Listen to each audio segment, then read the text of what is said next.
Hola, ¿qué tal amigos? Bienvenidos una vez más a su canal Evangelismo Profético. Hoy vamos a tocar un tema muy interesante que usted debe entender, debe comprender, ya que nos encontramos en el tiempo del fin. Este tema tiene como título las tres etapas del juicio en el tiempo del fin. Muy importante este tema, es un tema que todos aquellos que nos estamos preparando para el encuentro con Cristo debemos conocerlo. Lo primero, cuando uno va a hablar acerca del juicio, es desvirtuar, sacar una idea equivocada que tenemos o que nos han vendido con referencia al juicio. ¿Y cuál es esa idea equivocada que muchas personas tienen referente a este tema? Pues la mayoría de las personas conciben el juicio como un evento que ocurrirá al final de la historia de este mundo. Si tú tienes este concepto, déjame decirte que estás equivocado o equivocada. Pero muchas personas que desconocen este tema no lo miran el juicio como un proceso que ya comenzó desde 1844 y que culminará después del milenio. Ese es el concepto real. El concepto real es que esto es un proceso que ya inició, queridos amigos. Si tú no sabías, el juicio ya inició desde 1844 y que va a culminar con el milenio. Ahora tú te preguntas, si de pronto recién vienes a escuchar, ¿cómo así que el juicio inició desde 1844? Entonces, toma tu Biblia y vamos a comprobar con evidencias bíblicas y a confirmar si este juicio inició ya hace muchos años. Vayan conmigo al libro de Daniel capítulo 8, versículo 14, donde vamos a encontrar la descripción de una de las profecías de tiempo que contiene la Biblia. Dice Daniel 8:14, y él dijo, hasta 2300 tardes y mañana, luego el santuario será purificado. Si tú puedes ver allí está haciendo referencia a una de las profecías más largas de la Biblia. Y es una profecía de tiempo.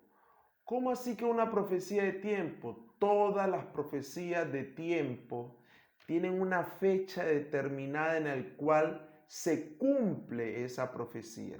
Ya por el tiempo, en otra ocasión nos vamos a dedicar a desmenuzar detalle por detalle.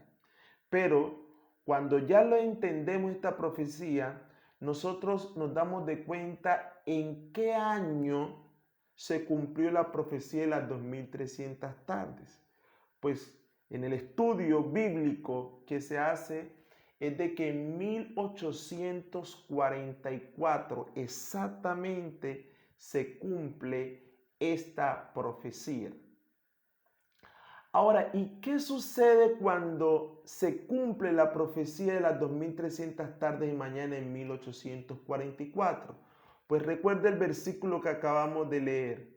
Dice que cuando ya se cumpla esa profecía, entonces se inicia la purificación del santuario.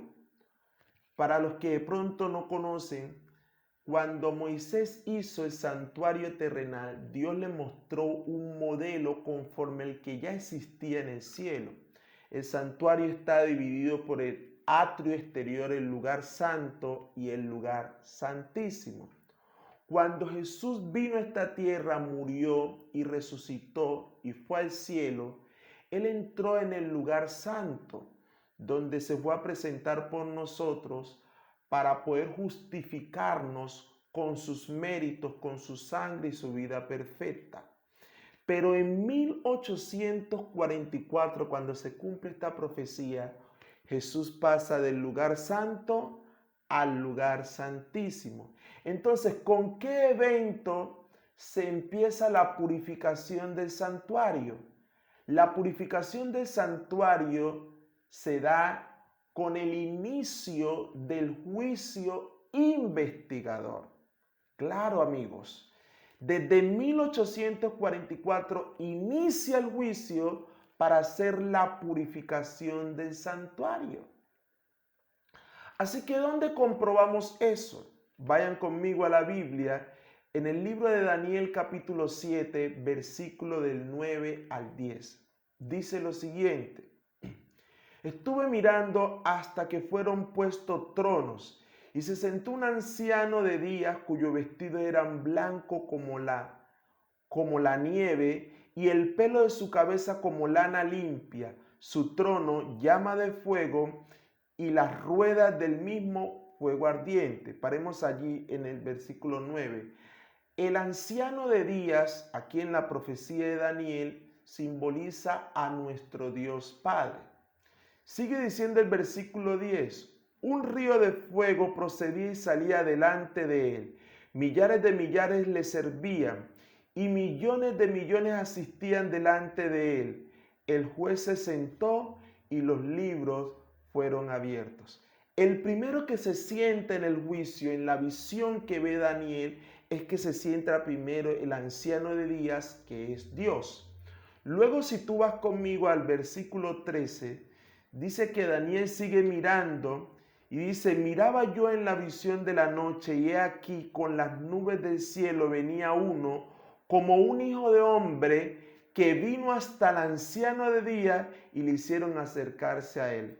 Este hijo de hombre simboliza a Cristo Jesús. Es Cristo Jesús, que va ante el anciano de días y se sienta junto con él, porque se abrieron los libros y se dio inicio al juicio.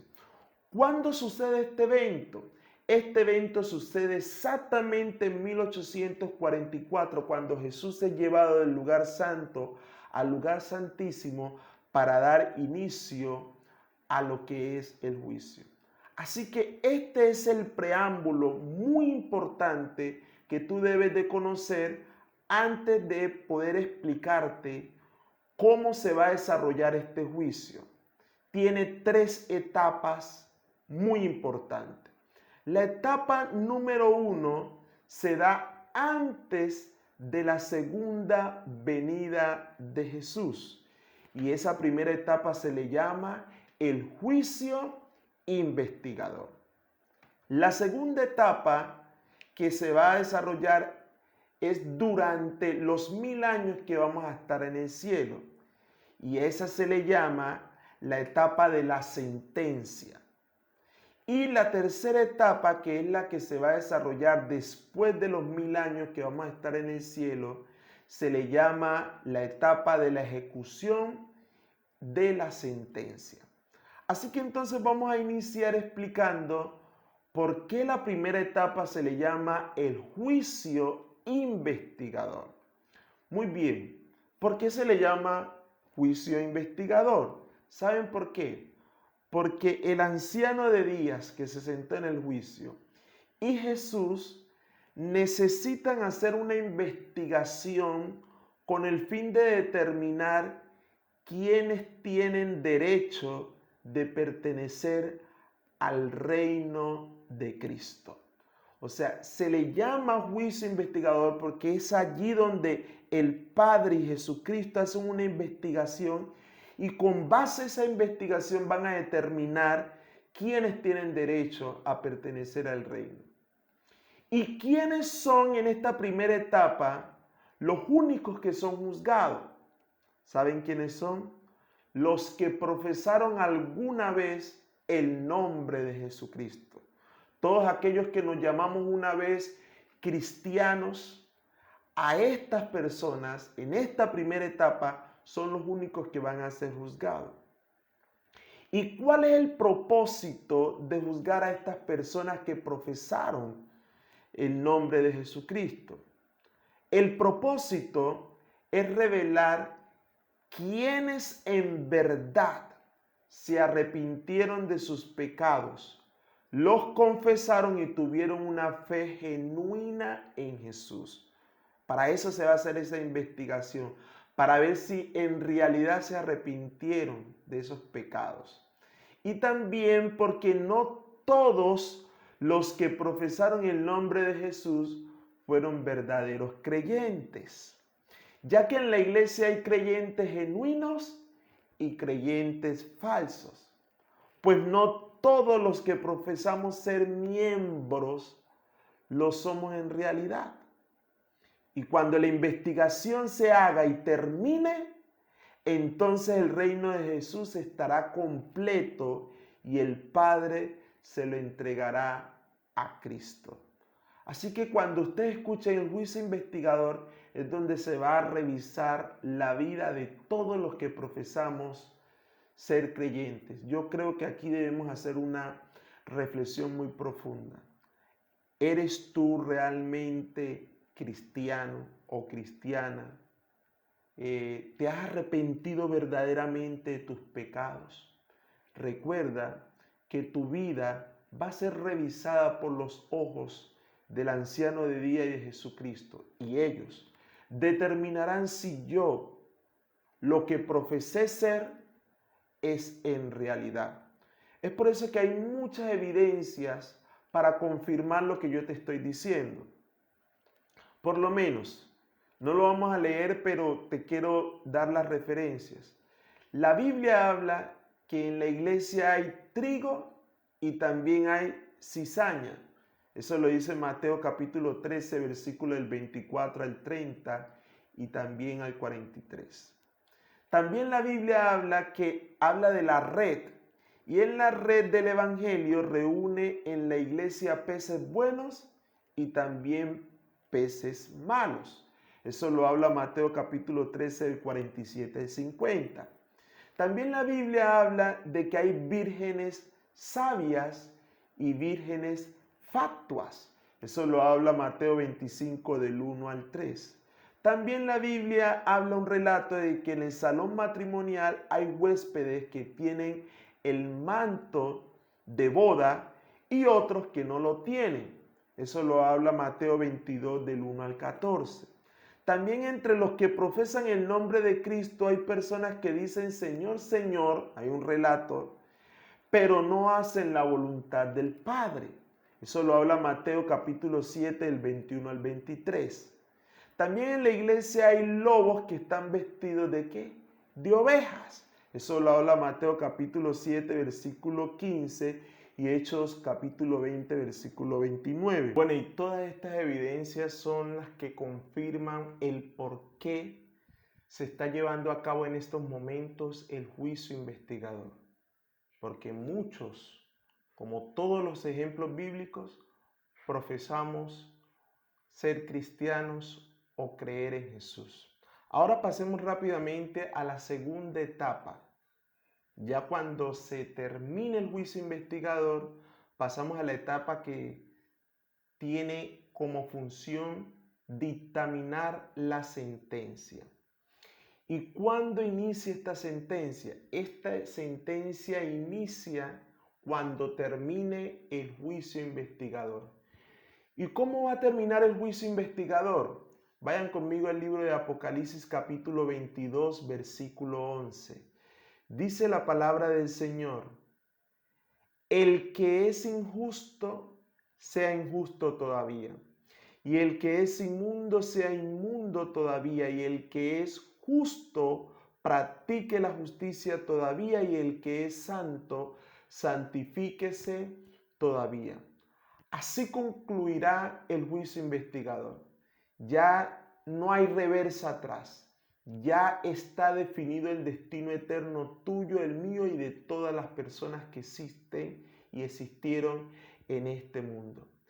¿Y qué pasa después de que Jesús pronuncie estas palabras? La Biblia dice que se va a cerrar la puerta de la gracia. ¿Y qué pasa cuando se cierre la puerta de la gracia? Ya no hay más oportunidad. Lo que fue, fue. Y cuando se cierre la puerta de la gracia, Cristo vendrá nuevamente a la tierra por segunda vez a llevarse a todos aquellos que salieron librados del juicio investigador. ¿Y cómo va a ser eso?